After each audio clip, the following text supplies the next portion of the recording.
सोमवार के दिन, सावन का दूसरा सोमवार और 72 साल के बाद ये सावन आया। आपको मालूम होगा कि ये सोमवार का दिन, सावन के महीने का सोमवार इतना प्रसिद्ध क्यों है?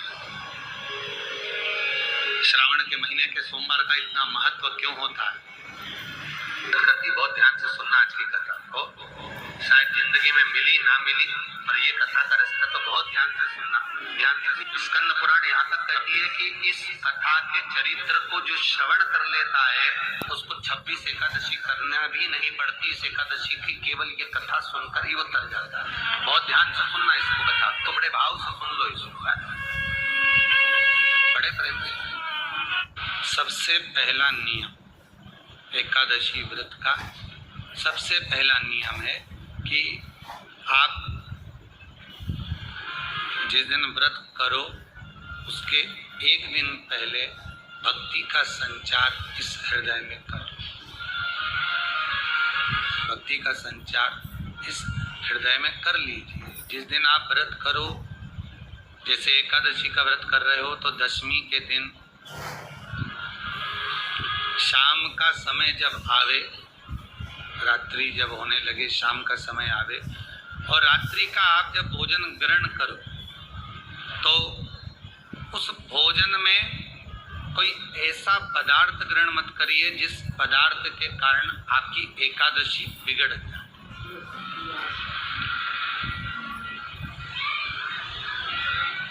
कोई बेकार भोजन में ग्रहण नहीं करना, श्रेष्ठ भोजन ग्रहण करिए दशमी। और एकादशी का दूसरा नियम बहुत ध्यान से सुनिएगा।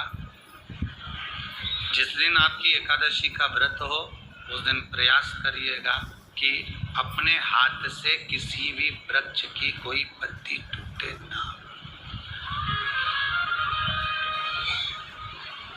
अपने हाथ से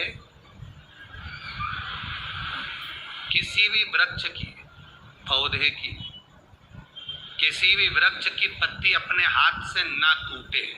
बहुत ध्यान दीजिएगा महाराज। एकादशी का ये दूसरा नियम है कि अपने हाथ से किसी पौधे की, किसी वृक्ष की, किसी डाली की कोई पत्ती टूटे ना, कोई पत्ती ना टूटे, इसका प्रयास करिए।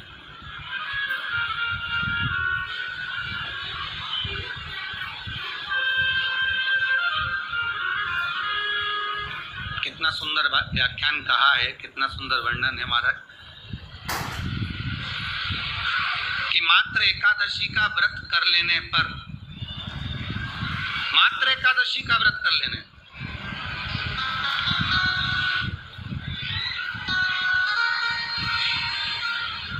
जो पूर्व में किया गया हमारा पाप कर्म है, हमने किसी जीव की हत्या करी है, हमने किसी को कष्ट प्रदान करा है, हमने किसी को अपशब्द कहा है, हमने किसी को ताने दिए, हमने किसी को आड़ा टेढ़ा कहा है, हमने किसी को गालियां दे दी है, मात्र एकादशी का व्रत ही कर लेने पर ये सारे जो दोष हैं वो समाप्त हो जाते हैं।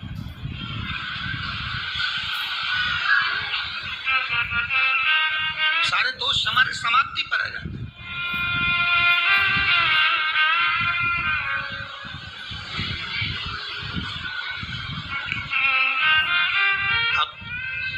विचार करिएगा थोड़ा सा अपने मन में, अपने चित्त में, अपनी वृत्ति में एक बात उतारिएगा। एक अपने मन में एक बात को उतार कर रखिएगा कि आप अपने पाप को,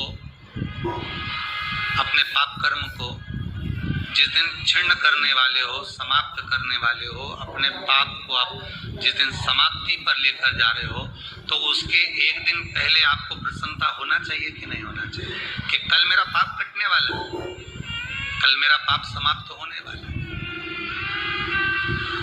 जो मैंने पाप कर्म करा है वो समाप्त होगा, जो मैंने पाप कर्म करा है वो कल समाप्त हो जाएगा। तो एक दिन पहले आपके चेहरे पर प्रसन्नता हो कि ना हो?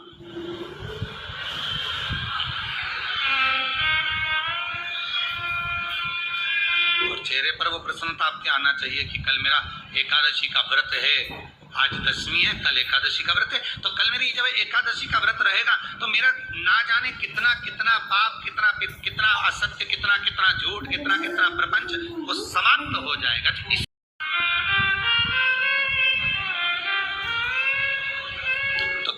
कहा गया कि प्रयास करिएगा कि एकादशी के दिन कोई वृक्ष की, कोई डाली की, कोई कोपल की कोई पत्ती ना तोड़ी जाए। क्यों? तो कहा अगर उस पत्ती को हम तोड़ देते हैं, वृक्ष की पत्ती को या क्यारे में लगी हुई कोई डाली की पत्ती को हम तोड़ देते हैं, तो एकादशी का पुण्य फल प्राप्त नहीं होता।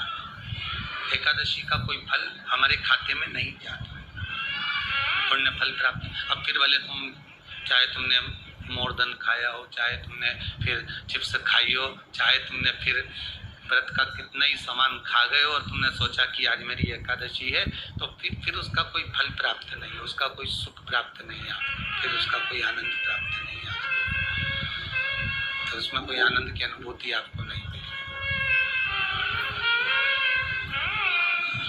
तो याद रखिए, गौदान और एकादशी, श्रीमद वल्लभाचार्य जी ने मायावत का खंडन करा था जगन्नाथपुरी में, और श्रीमद वल्लभाचार्य जी ने कहा था एकादशी मरने के बाद मत दो, एकादशी जीते जीते कहा था कि नहीं कहा था? जीते जी दान करिए। इसलिए जगदीश में जगन्नाथपुरी में एकादशी उल्टी लटकी हुई है। करें आपने दर्शन, जगदीश में एकादशी को उल्टा लटकाया। क्यों? क्योंकि वल्लभ ने कहा कि एकादशी जीते जीते हो। कई पंडित कहते हैं तुम्हारे दादाजी मर गए, जब 12वें का दिन होता है ना, तो पंडित जी संकल्प छुड़ाते हैं, देव एकादशी, बड़े बेटे ने 5 दे दी, छोटी बहू ने 3 दे दी, उसने 2 दे दी, उसने 2 दे दी, तो क्या तुम्हारे दादाजी भिखारी थे जो तुम्हारी एकादशियां लेकर जाएंगे? और तुम कौन होते हो दादाजी को एकादशी देने वाले? तुमने कौन सा इतना पुण्य कर लिया जो तुमने एकादशी दे दी? एकादशी के दान की महत्वता श्रीमद वल्लभाचार्य जी ने कहा कि कोई व्यक्ति अगर खटिया पर सड़ रहा है, पलंग पर, तो निवेदन है कि उसको देखने जाओ तो अपनी करी हुई एकादशी में से 2 एकादशी का दान उसको तुरंत दे दो। क्यों? तो जिससे उसको मोक्ष मिल जाए, मरने के बाद नहीं, क्योंकि मरने के बाद तो वो 10वें के दिन, गरुड़ पुराण में लिखा 10 दिन तक जीवात्मा घर की अटारी पे रहती है। कितने दिन? 10 दिन। 10 दिन के बाद जीवात्मा चली जाती है। कहाँ जाती है? उसको जहाँ जाना है। 3 दिन में उसको भोग भोगना पड़ता है जीवात्मा को। 3 दिन नरक का भोग भोगती है, उसके बाद स्वर्ग का भोग भोगती है। 18 दिन में ये प्रोसेस पूरी हो जाती है। कितने दिन? 18 दिन। 18 दिन के बाद में उस जीवात्मा को धान के खेत में पटका जाता है। किसके खेत में? धान के, चावल के खेत में चढ़ाया। इसलिए कहते हैं एकादशी के दिन चावल मत खाओ। कहते कि नहीं कहते?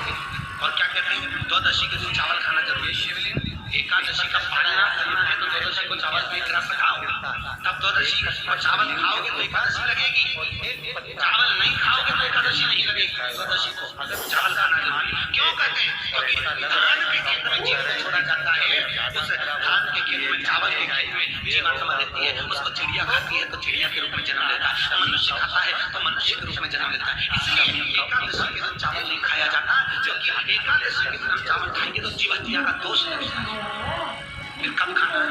द्वादशी के दिन। द्वादशी के दिन क्यों खाया जाता है? क्योंकि हम एकादशी के व्रत करे रहते हैं, और पहला जब चावल को खाते हैं तो अपनी करी हुई एकादशी का पुण्य जितने जीव हमारे मुंह में जाते हैं उनको पुण्य मिल जाता है, और उनका जन्म नहीं होता, वो तर जाते हैं, हमको एकादशी का भाग मिल जाता है। इसलिए कहते हैं एकादशी को चावल मत खाओ, पर द्वादशी आपको कहीं कहीं अभी पिछले कलामों में गाय के दूध का घी बनाकर उसकी एक उंगली की अशोक सुंदरी राय की जगह पर लगाकर जो व्यापार करता हो, दुकान में चलती हो, अशोक सुंदरी राय की जगह पर हाथ लगाकर घर के दरवाजे पर या व्यापार के द्वार पर उस उंगली को लगा देना। गुलाब के फूल का पानी होना गाय एकादशी के दिन भगवान को चावल का चढ़ा डालना चाहिए कि नहीं चाहिए?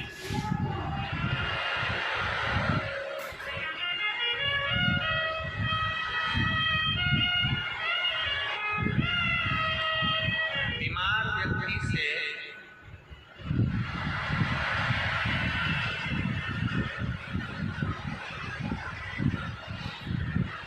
कोई बीमार व्यक्ति बहुत रोगीला है, उसको बहुत रोग है, शुगर है, बीपी है, थायराइड है, सब कुछ है उसको, और वो रोगीला व्यक्ति जब डॉक्टर के पास जाकर पूछे, डॉक्टर मेरी तबीयत ठीक नहीं रहती है, मैं बहुत कष्ट में रहती हूँ, बहुत तकलीफ है शरीर में।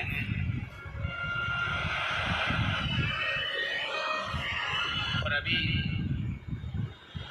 सावन का महीने का व्रत आ रहा है डॉक्टर साहब, 1 महीना में व्रत करती थी, पहले करूं कि नहीं करूं?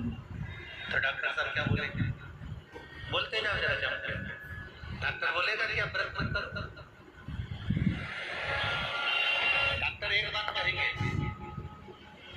शरीर स्वस्थ रखना है, व्रत बाद में हो जाएगा, अगले वर्ष कर लेना, पर अभी शरीर को सही रखने के लिए दोनों समय अच्छे पेट भरकर सात्विक भोजन करो और अपने शरीर को ठीक करो।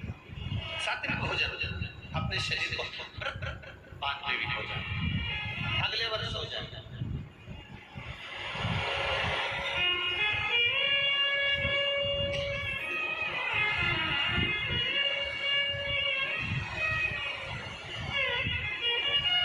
अभी तुम थोड़ा सवेरे 2 बिस्कुट ले लिया करो, सुबह नाश्ता ले लिया करो, भोजन ले लिया करो, फिर दोपहर में कुछ हल्का फुल्का लेकर थोड़ी थोड़ी देर में खाते रहना चाहिए। हो लक्ष्मी जी से करना चाहते थे, पर माता लक्ष्मी ने, भगवान शिव ने माता लक्ष्मी का चेहरा देखा, पढ़ लिया कि ये तो भगवान नारायण के स्नेह है और भगवान नारायण लक्ष्मी जी से विवाह करना चाहते हैं। और दोनों के विवाह के बाद भगवान देवाधिदेव महादेव ने माता ख्याति देवी से कह दी कि इनका विवाह करो। अब माता लक्ष्मी जी ने बड़ा निवेदन करा, आपने हमारा विवाह भगवान नारायण के साथ में कर दिया, हमारे मन की बात को रख लिया, बड़ी कृपा करी भोले बाबा। मेरा मन है मैं आपके चरणों की सेवा करूं, मुझे कोई सेवा आपकी बताओ। शिव मंदिर में कभी भी जाकर पंडित जी से मत पूछना कि यहाँ की कोई सेवा मुझे बताओ। भगवान के अन्य मंदिर होंगे तो वहां जाकर पूछना, देवी जी के मंदिर में यहाँ सेवा बताओ, राम जी के मंदिर में पूछना यहाँ सेवा बताओ, भगवान कृष्ण के मंदिर में पूछना हमारे लिए कोई सेवा बताओ, भगवान दत्त के मंदिर में पूछना हमारे लिए सेवा बताओ। सारे मंदिरों में जाकर कहना कि हमारे लिए सेवा बताओ, और शिव जी के मंदिर में जाकर मत कहो कि हमारे लिए सेवा बताओ। वहाँ तो झाड़ू उठाओ, सेवा में लग जाओ, वहाँ तो निर्माल्य पड़ा उसको उठाओ, विसर्जन में ले जाओ, वहाँ पोछा उठाओ, पोछा लगाना प्रारंभ कर दो, शिव जी का श्रृंगार करना प्रारंभ कर दो, शिव जी का सुंदर स्नान कराना प्रारंभ कर दो। शिव मंदिर में सेवा पूछी नहीं जाती, सेवा करी जाती है।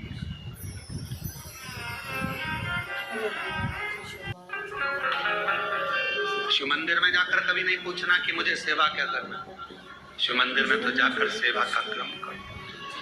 अब लक्ष्मी जी पूछ रही हैं भोले बाबा से, आप मुझे बताओ, मैं आपकी सेवा में लगना चाहती हूँ। शिव जी ने कहा कि मैं क्या सेवा बताऊँ, आप जाओ भगवान नारायण की सेवा करो। पर लक्ष्मी जी ने सोचा कि देवाधिदेव महादेव मुझे सेवा नहीं बता रहे हैं। सावन का महीना था, सोमवार का दिन था, माता लक्ष्मी पूरे सावन के महीने में शिवालय में जाती, शंकर जी के कैलाश पर्वत पर जाकर खूब सेवा करती। प्रथम सोमवारी निकल गई, द्वितीय सोमवारी निकल गई, तृतीय निकल गई, चतुर्थ आ गई। सोमवारियां निकलती चली गई, सावन का आखिरी सोमवार देवाधिदेव महादेव प्रसन्न हो गए, लक्ष्मी को बुलाया, हे लक्ष्मी, पूरी दुनिया में केवल महासंबोधन मेरे नाम के आगे लगा है, लोग मुझे देवाधिदेव महादेव कहते। सारी पुराणों को केवल पुराण कहा जाएगा, पर शंकर की पुराण को भी महासंबोधन से संबोधित किया जाएगा, शिव महापुराण। लक्ष्मी, मुझसे जो जुड़ा हुआ है मेरे नाम के आगे महासंबोधन लगाओ, लोग मुझे महादेव कहते। पर लक्ष्मी, तूने पूरे श्रावण के महीने में मेरी सेवा करी है, और आज सोमवारी के दिन तूने मेरी अविरल भक्ति को धारण करा है। बिना पूछे सेवा में, बिना दिखावे के तल्लीनता से सेवा करी है। मैं अपना महा संबोधन दुनिया में किसी को नहीं देता, आज तुझे दे रहा हूँ। और लक्ष्मी केवल लक्ष्मी नहीं रही, उस दिन से लक्ष्मी माँ लक्ष्मी, लक्ष्मी केवल लक्ष्मी नहीं रही, उस दिन लक्ष्मी महालक्ष्मी के संबोधन से प्रकट हुई। आज महासंबोधन लक्ष्मी जी को अगर किसी ने दिया तो भगवान देवाधिदेव महादेव ने दिया। और वह महासंबोधन कब मिला? सोमवार की इस श्रावण के सोमवारी के दिन जो हम व्रत करते हैं, साधना करते हैं, उपास करते हैं, अर्चना करते हैं। पूरे वर्ष आप सोमवार का व्रत करते हैं कि नहीं करते वो पता नहीं, पर सावन के महीने में 4-5 जो भी सोमवार पड़ जाए, अगर उस पर अगर आपने व्रत कर लिया, व्रत को धारण कर लिया या शिवालय के जाकर भगवान शंकर की आराधना कर ली, तो पूरे वर्ष के सोमवार का फल सावन के महीने के 5 या 4 सोमवार में प्राप्त हो। श्रावण के सोमवार की इतनी महत्वता है। सावन के सोमवार का महत्व क्या है? कोई आपसे पूछे तो आपको बताना चाहिए कि इस दिन लक्ष्मी को महालक्ष्मी कहा गया। शिव जी ने सफल, शिव के दरवाजे पर जाकर केवल आप सेवा करो, शिव के दरवाजे पर जाकर आप केवल जल अर्पित करो, शंकर जी की चौखट पर जाकर आप नमन करो, देवाधिदेव महादेव के शिवालय में जाकर प्रणाम करिए।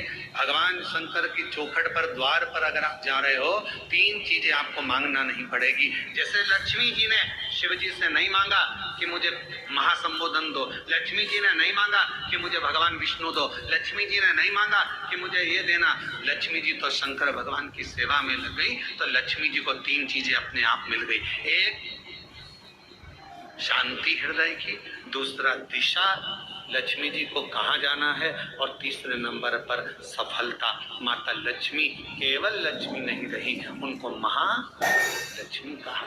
महा भी तो कितना सुंदर है, सावन का महीना, और वो महीना जो भगवान शंकर को सबसे ज्यादा प्रिय है। बहुत कारण, माँ सती, माँ उमा, माँ कात्यायनी, माँ कुष्मांडा, माँ स्कंदा, माँ महागौरी, जितनी जितनी माता पूर्व में हुई हैं, जो शिव जी के साथ में ब्याही हैं, शिव को जिन्होंने अपना बना लिया था, उन सभी माताओं ने सावन के महीने में शंकर भगवान को प्राप्त किया था। और शिव जी ने सावन के महीने में ही उनको अपना बना लिया। और ये बात भगवान शिव ने स्वयं कही। स्वयं भगवान शंकर स्वयं नंदी से ये बात कहते हैं, नंदी मुझे श्रावण अति प्रिय है। नंदी ने पूछा क्यों? तो कहा इस श्रावण के महीने में मेरी अर्धांगिनियां मुझे भजती थी, उनको मैंने स्वीकार किया था। और यही श्रावण चराचर जीव, आप देखिएगा गर्मी के समय में छोटे छोटे ये जीव जंतु सब, जितनी गर्मी पड़ती है सब मर जाते। बोलो मरते कि नहीं मरते? अभी बारिश चालू हो गई, बारिश चालू हो गई तो तुम्हारे घर में ऐसे बारीक बारीक नए नए डिजाइन के कीड़े मिलेंगे। घर में घुस जाते तो शिव महापुराण की कथा कहती है, चराचर अचर जीव जंतु पशु पक्षी सबको मालूम है सावन का महीना चल रहा है, हमारे बाबा का महीना चल रहा है जो करुणा करने वाले, ये उनको भी ज्ञान है। उसको पशुपति नाथ कहते हैं, उसको भी मालूम है। अब जरा विचार करिए, जिस चींटे में कभी पर नहीं आते वो चींटे में सावन में पर आ जाते हैं। जब चींटे को पर दे सकता है तो सावन में 1 लोटा जल चढ़ाने वाले को भी मेरा बाबा उड़ा तो सकता है, आगे बढ़ा तो सकता है, उन्नति की ओर ले जा तो सकता है। वो शिव तत्व है। उसी तरह भगवान तुम्हें एक बार का वैभव दे देता है, एक बार का धन दे देता है, एक बार की दौलत दे देता है, फिर लोग उसको भोगने लगते हैं और भोगते भोगते आखिरी में एक दिन ऐसा आता है कि डब्बा खाली हो जाता है। डब्बा खाली होता है, फिर रोने बैठ जाता है, तकलीफ आई, फिर लोटा लेकर भागता है। शिव जी कहते हैं जो मेरे मंदिर में, मेरी कथा में, मेरे रस तत्व में हमेशा एक जैसा लगा रहता है, उसकी जिंदगी को भी मैं हमेशा उन्नति मंदिर में, मेरी जैसा कि कथा आप में, सबको पता मेरे है, कल है रसतत्व में 29 जुलाई हमेशा और कल का एक महादिन भी देखना बहुत लगा महत्वपूर्ण है। रहता कल है, है उसकी श्रावण का जिंदगी को भी दूसरा मैं सोमवार और हमेशा साथ में है उन्नति की ओर एकादशी बढ़ाते व्रत। बढ़ाते अखंडता एकादशी में व्रत लेकर का चलूं। बहुत ही महत्वपूर्ण है। इसको तो अपने ढंग से दोनों कर, भगवान एक दूसरे उसको की नीचे नहीं आराधक करते। है। जितना अगर श्रावण की जैसे भोलेनाथ श्रावण जी की बात महीने करें में तो श्रावण चढ़ाए में गए हम लोग कनेर भगवान के भोलेनाथ जी फूल की आराधना करते हैं, पर श्रावण में भगवान भोलेनाथ जी हमेशा दुर्वा विष्णु भगवान की पूजा करते रहते हैं, उनका ही नाम संकीर्तन करते रहते हैं। इसलिए बहुत ही अद्भुत सहयोग पड़ा है जो सावन के ब्रह्म सोमवार के से दिन कहिए, मान भगवान लो श्री हरि के साथ साथ भगवान भोलेनाथ जी का यदि कोई भोलेनाथ जी विशेष के दिन के साथ श्री हरि का दिन है, तो भगवान कोर्ट भोलेनाथ जी का बहुत केस प्रसन्न चल थे। रहा आज हो, के दिन कोई भगवान भोलेनाथ जी पर कोर्ट गंगा के में जल कोई में बातें चल एकादशी का रही हो, व्रत है। गंगा के जल अदालत में आदि में कोई बेलपत्री कार्रवाई डालकर चल भगवान रही हो, भोलेनाथ को कोई समर्पित करें। फाइल श्री शिवाय नमस्तुभ्यं प्रशासनिक कहते हुए अधिकारियों के भगवान पास भोलेनाथ फंस जी आपकी गई हर हो और कुछ मनोकामना ना पूर्ण कुछ करेंगे। उसमें श्री अपने शिवाय को लगता है कि तकलीफ का प्रसंग नमस्तुभ्यं। है,